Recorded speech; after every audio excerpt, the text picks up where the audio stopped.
धन्यवाद। उपचुनाव तो आप लड़ नहीं रहे हैं, लेकिन मैं देख रहा हूं कि सक्रियता बहुत है। तो शुरू में तो लग रहा था कि आप लोग कुछ समाजवादी पार्टी से असहज हैं, लेकिन ये बेगानी शादी में हुआ क्या आपको? ये इंडिया बेगानी नहीं है, ना बेगाना है ब्रजेश जी।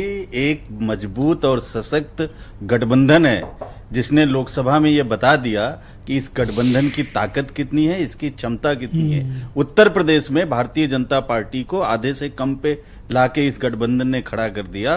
तो कोई ना अब्दुल्ला की शादी, ना कोई बेगाना, एक साथ मिलकर भारतीय जनता पार्टी को हराने की कवायद है। वही महाराष्ट्र में भी कोई मजबूरी नहीं थी, ना हरियाणा में कोई किसी की मजबूरी नहीं थी। ये आपसी समन्वय थी, आपसी सहमति थी, आपसी सूझबूझ था, जिसके कारण ये हुआ।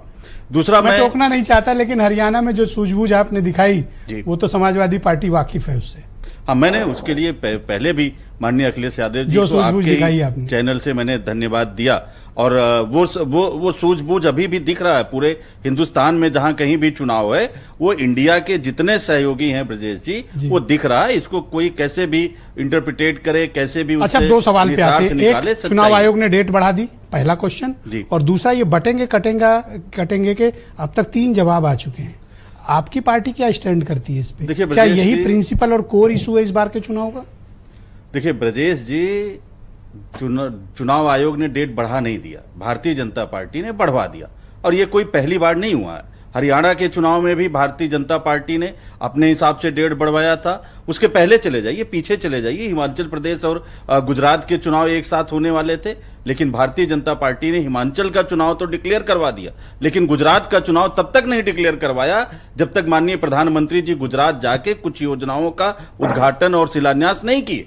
तो ये साबित हो गया है कि जितनी भी संवैधानिक संस्थाएं हैं उस पर भारतीय जनता पार्टी और आरएसएस का कब्जा हो चुका है, जिससे मुक्ति पाने के लिए इस देश की जनता को ये कह रहा है कि कैंपेन के लिए आपको ज्यादा समय मिलेगा और हिंदू लोग गंगा स्नान कर पाएंगे, कल्पवास कर लेंगे।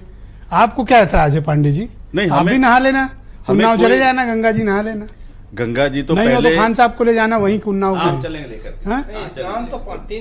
3 दिन का है ब्रजेश जी। 12 से 15। अच्छा ब्रजेश जी, इस देश में हरिद्वार से लेके प्रयागराज से लेके अयोध्या तक गंगा स्नान सदियों से होता आया है। ये कोई नई प्रक्रिया नहीं है। हाँ, भारतीय जनता पार्टी हर चीज में राजनीति करना चाहती है। आपने बटेंगे और कटे की बात की कि कौन बांट रहा है इस देश को? अभी आलोक जी अंग्रेजों की बात कर रहे थे।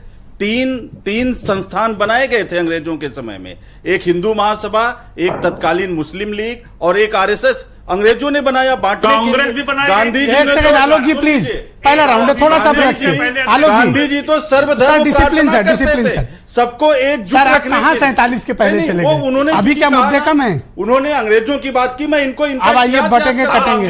3 संगठन, आलोक जी प्लीज, सर प्लीज, ऑर्गेनाइजेशन बनाए गए थे। आलोक जी प्लीज, पहली बंटवारे सर आप इस पे आओ। कहां हिंदू महासभा के माध्यम से की गई? बटेंगे कटेंगे इतिहास तो समझिए और सुनिए। बटेंगे आज आ जाइए। अच्छा, 47 के बाद छोड़िए पुरानी बात। अभी चुनाव हुआ हरियाणा में, जाट गैर जाट की राजनीति किसने की? पूरे हरियाणा को जाट वर्सेस नॉन जाट में किसने बांटा? तो जीतने के लिए आदमी करता है, इसमें कौन सी ऐसी बात? ये बंटवारा नहीं करते हो? कौन बांट रहा है देश को? जब पंजाब में चुनाव हुआ तो गैर पंजाबी सिखों को खाली। पांडे जी, आप इतनी पवित्र आत्मा नहीं हो कि आप ये कहो कि जातिवाद सिर्फ यही करते हैं और आप तो करते ही नहीं। ये जो बटेंगे, सिखों को खालिस्तानी कह के पंजाब और नॉन पंजाबी का चुनाव पंजाब में कौन लड़ रहा था?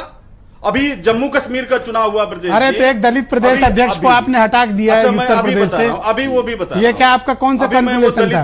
एक दलित को हटा दिया। कौन थे वो? आपके बसपा से तो आए थे। नहीं ठीक है। क्या नाम था उनका? अरे ब्रजलाल खाबरी जी की बात खाबरी जी, ब्रजेश जी, ये बसपा से ही आए थे। बसपा से ही आए थे। बसपा से आए थे। ये काफी बड़ा स्टूल है आपका। हमारे राष्ट्रीय अध्यक्ष माननीय मल्लिकार्जुन खड़गे जी दलित हैं, उनमें आपको प्रतिनिधित्व तो नहीं दिख रहा है।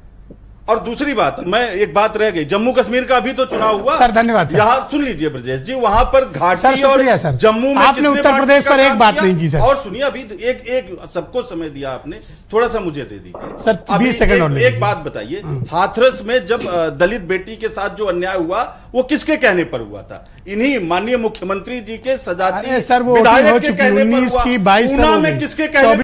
उन्नाव में ओबीसी की बच्ची के साथ किसके कहने थैंक पर यू हुआ? सर, बहुत शुक्रिया। और किस मुख्यमंत्री अब थोड़ा सा कोऑपरेट करें और शांत हो मार्ग जाए। छोड़ने के बाद सुनील शुक्ला जी, धन्यवाद सर, उसको बहुत बहुत धन्यवाद।